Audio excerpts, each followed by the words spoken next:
Halo teman-teman, bantu channel ini untuk berkembang ya. Klik tombol subscribe dan jangan lupa untuk like and share video ini. Terima kasih dan salam mendengarkan.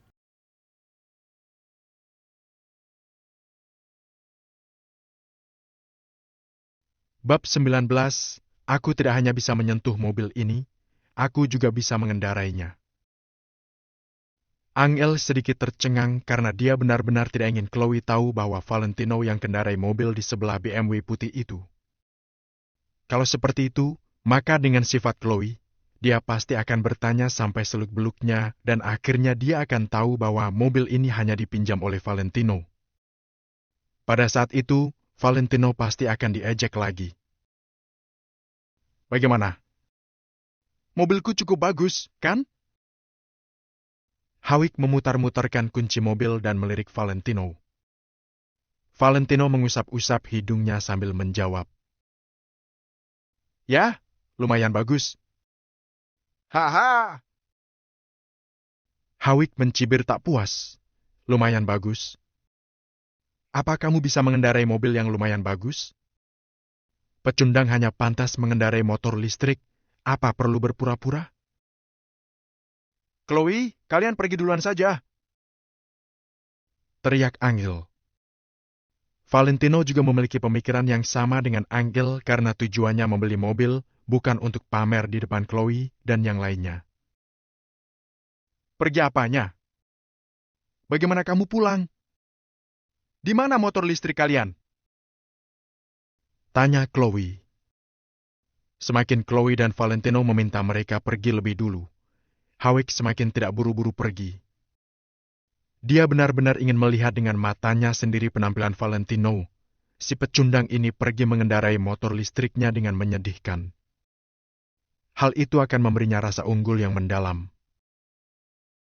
Betul, di mana motor listrik kalian? Tidak mungkin dideret oleh petugas di sini, kan? Bagaimana kalau aku bantu kalian menelponnya untuk bertanya-tanya?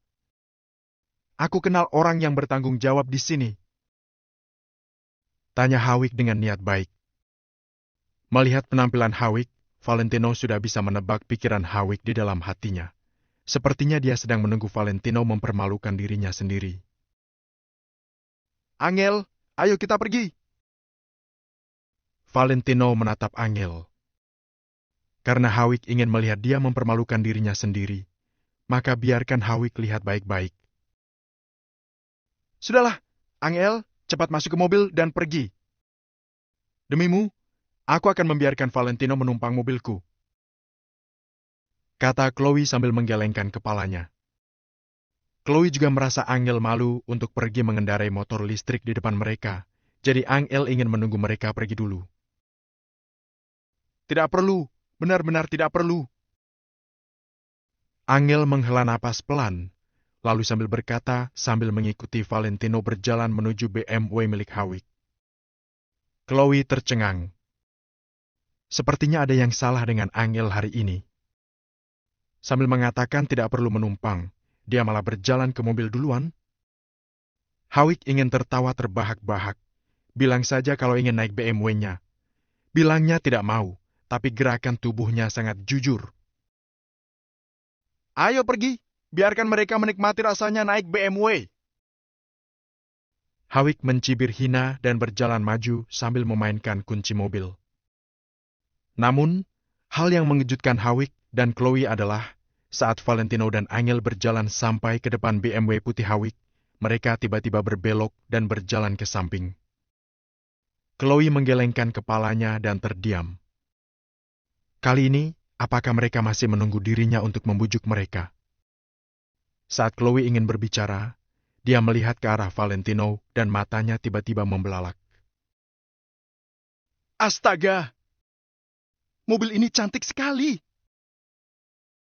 Chloe berseru, lalu dia berlari kecil menuju ke depan BMW biru itu, mengelilingi mobil itu sambil menikmati keindahan mobil itu. Harga mobil ini sebenarnya tidak termasuk mahal, tapi modelnya sangat cantik, ditambah dengan bentuk mobil sport yang modis dan warna biru yang cerah, membuatnya sangat menarik perhatian. Awalnya Chloe tidak menyadarinya, Tapi ketika dia melihat Valentino dan Angel datang ke depan mobil ini, pandangan mereka langsung tertarik. Ada juga secercah kecemburuan di mata Hawik. Dia juga telah lama mengincar mobil ini. Tampilan keren seperti itu seakan-akan senjata untuk menarik gadis-gadis.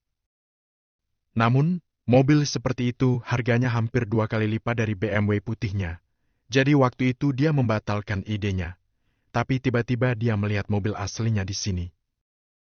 Saat Valentino hendak mengambil kunci untuk membuka pintu, dia didorong oleh Chloe. "Minggir, aku mau foto dengan mobil ini." Valentino menggerakkan mulutnya dengan ekspresi bingung. Hatinya juga bingung. 3 kali. Sudah ketiga kalinya. Sejak melihat mobil ini sampai membelinya, ini adalah ketiga kalinya dirinya didorong menjauhi mobil ini. Angel yang ada di belakangnya tertawa terbahak-bahak. Melihat Valentino yang terdiam, dia tidak bisa menahan diri untuk tidak tertawa. "Hawik, mobil ini cantik sekali. Pasti sangat mahal, kan?" Chloe bertanya pada Hawik sambil memfoto mobil itu. Hawik juga melihat sekeliling dan berkata dengan nada iri.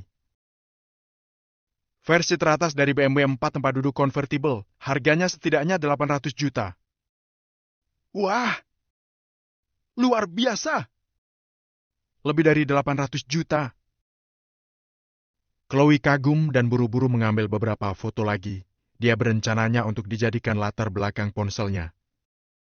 Di sana hanya ada suara berfoto ponsel Chloe yang sedang mengambil gambar, yang lain terdiam. Pada dasarnya semuanya tertarik dengan mobil ini. "Apa kamu sudah selesai berfoto-foto?" Setelah beberapa saat, Valentino bertanya dengan tenang. "Sudah selesai apa belum? Apa hubungannya denganmu? Pergilah menunggu dulu di tempat yang sejuk." Nada bicara Chloe sangat tidak sabar. "Kalau kamu sudah selesai, aku sudah mau pergi." Lanjut Valentino. "Tidak perlu melapor pada aku sudah mau pergi." "Oh, kamu mau menumpang di mobilku, ya? Kalau begitu kamu ketunggu di mobil saja sana." "Benar-benar belum pernah melihat orang seperti ini. Menurut saja, jika ingin menumpang di mobil orang, kenapa malah mendesak orang?" kata Chloe dengan tak habis pikir. Valentino menggelengkan kepalanya, lalu langsung mengulurkan tangan dan meraih gagang pintu, siap membuka pintu dan masuk ke mobil. Dia benar-benar tidak ingin membuang waktu dengan Chloe di sini. "Apa yang kamu lakukan, Kak Valentino? Mobil ini harganya 800 juta. Kalau kamu merusaknya, aku tidak punya uang untuk meminjamkannya padamu jika pemiliknya minta ganti rugi."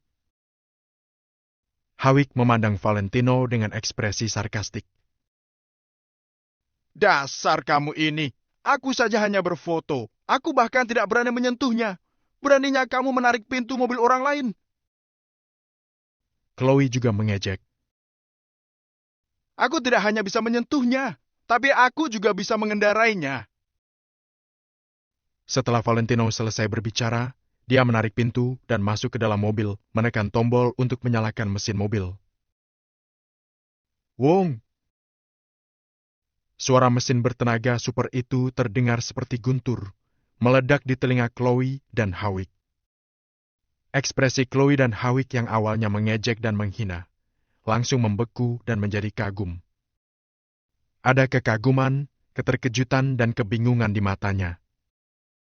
Valentino, dia menyalakan mobilnya. Plak! Ponsel di tangan Chloe jatuh ke lantai dan layarnya pecah.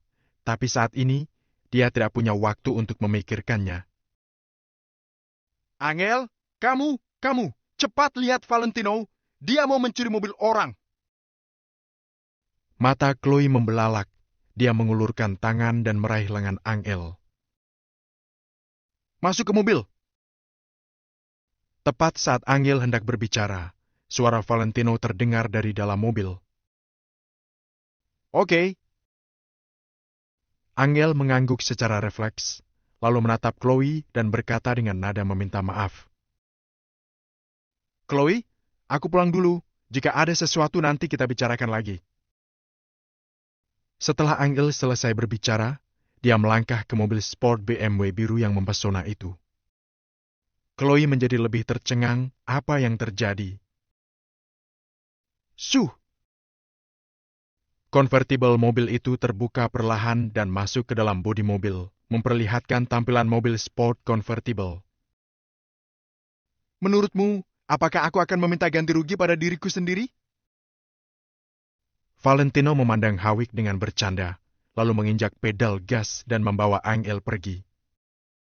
BMW biru yang mempesona berubah menjadi cahaya biru seperti anak panah yang ditembak dan menghilang dari pandangan mereka berdua. Ekspresi Hawick berubah menjadi malu dan bahkan tidak bisa mengucapkan sepatah kata pun.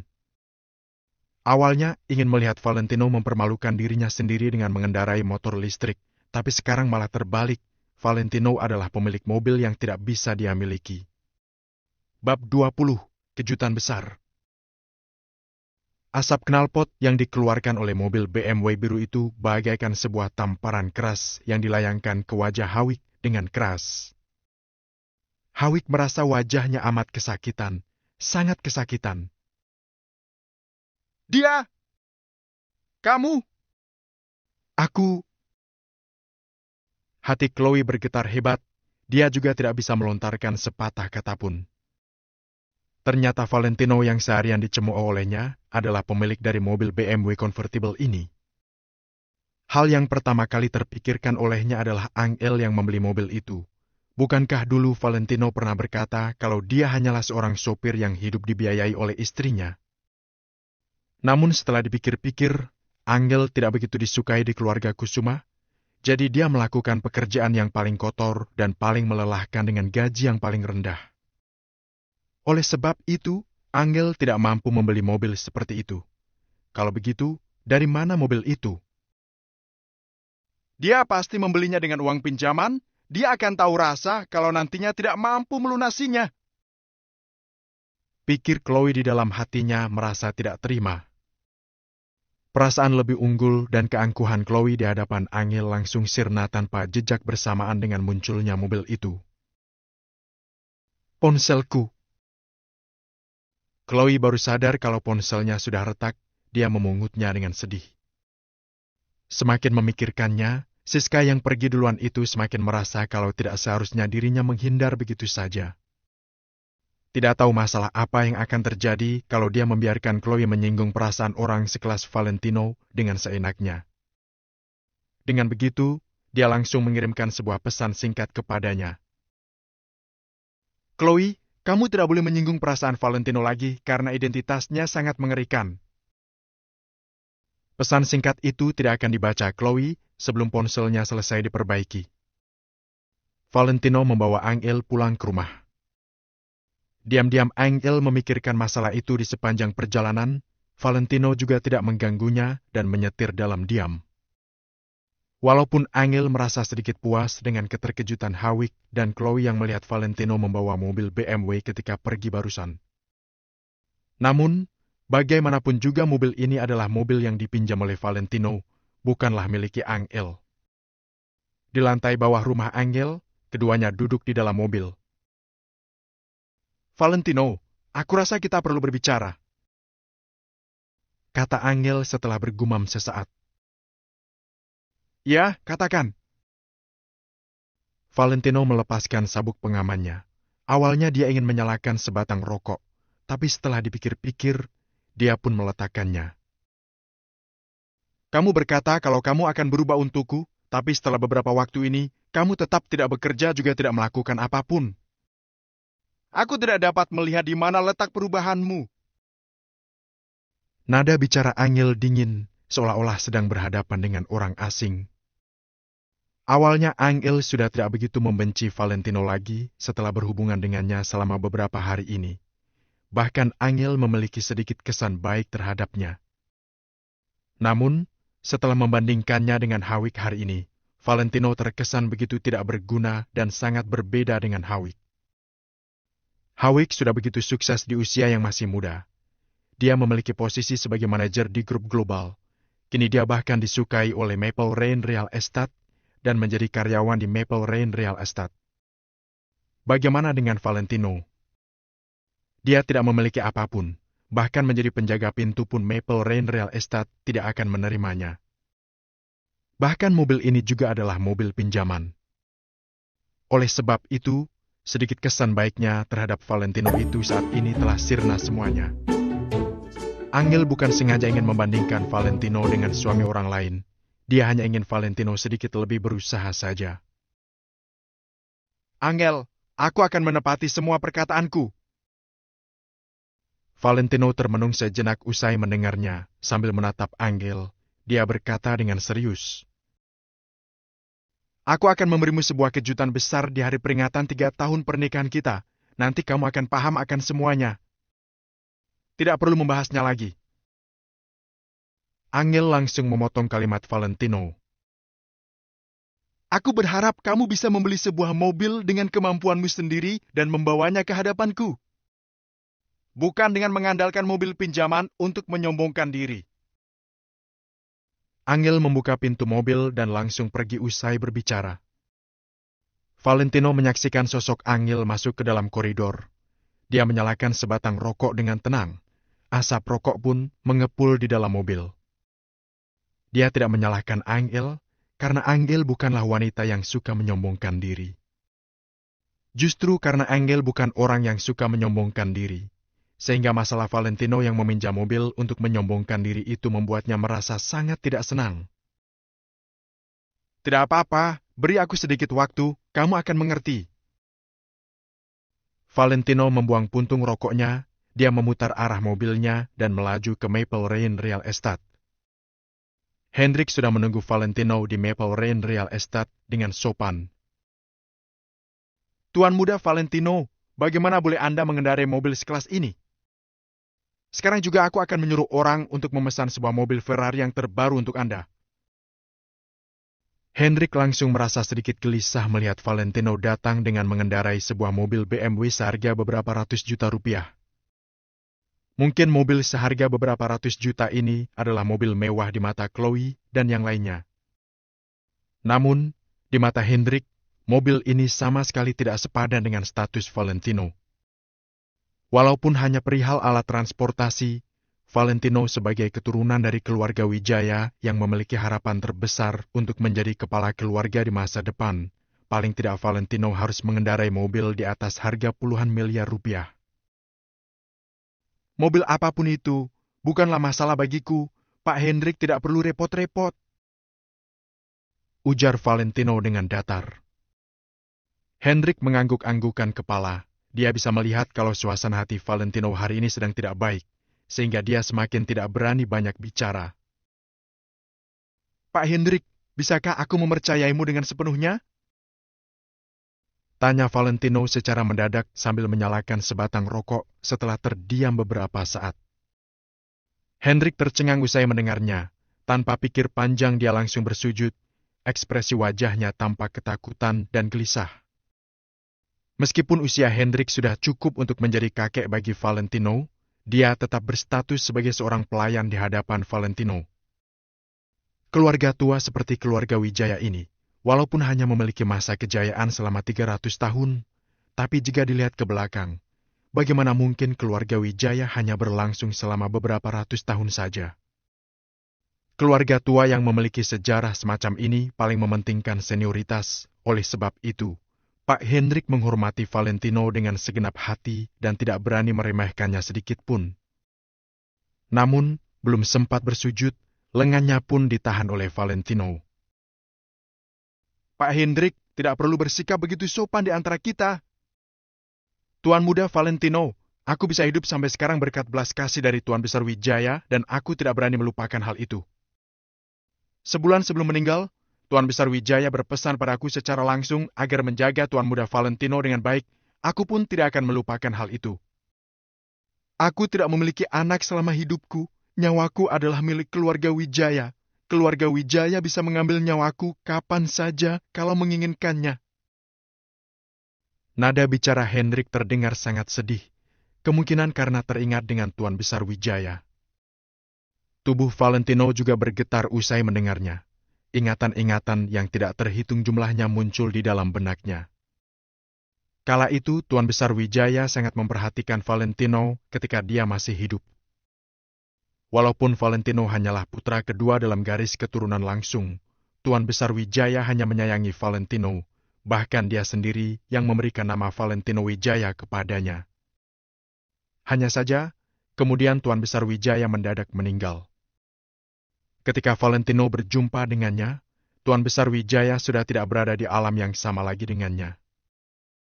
Kondisi Valentino berubah menjadi sangat sulit setelah Tuan Besar Wijaya meninggal. Semua orang bertentangan dengannya hingga akhirnya dia diusir dari rumah keluarga Wijaya. Valentino selalu merasa ada yang janggal dengan kematian kakeknya kala itu, tapi dia sama sekali tidak memiliki kekuasaan untuk menyelidiki masalah itu. Hendrik adalah pengikut Tuan Besar Wijaya selama beberapa puluh tahun.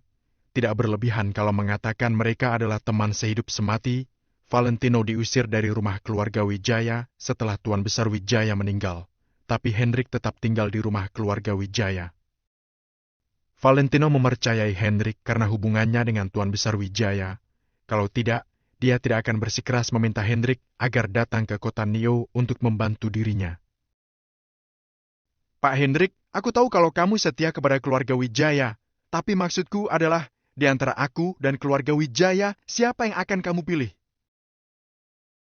Valentino membantu Hendrik berdiri. Dia bertanya kepadanya sambil menatapnya dengan erat. Hendrik langsung membelalakan matanya usai mendengarnya. Dia sedikit tertegun menatap Valentino. Apakah tuan muda Valentino ingin putus hubungan dengan keluarga Wijaya? Walaupun Hendrik tertegun, tatapan matanya tidak begitu terkejut, seolah-olah dia sudah menyiapkan diri untuk hal ini. Suasana ruangan kantor menjadi sunyi, Valentino dan Hendrik saling bertatapan untuk waktu yang lama. Akhirnya, Hendrik berbicara. Baiklah, karena sudah seperti ini, maka sudah seharusnya aku memberitahukan beberapa hal kepada Tuan Muda Valentino. Suara Hendrik sedikit bergetar, seolah-olah dia akan mengatakan sesuatu yang amat penting. Katakan saja, Pak Hendrik. Valentino memapa Hendrik duduk di atas kursi, dia mendengarkannya dengan serius. Hendrik bergumam sejenak, lalu dia mulai menceritakan semuanya.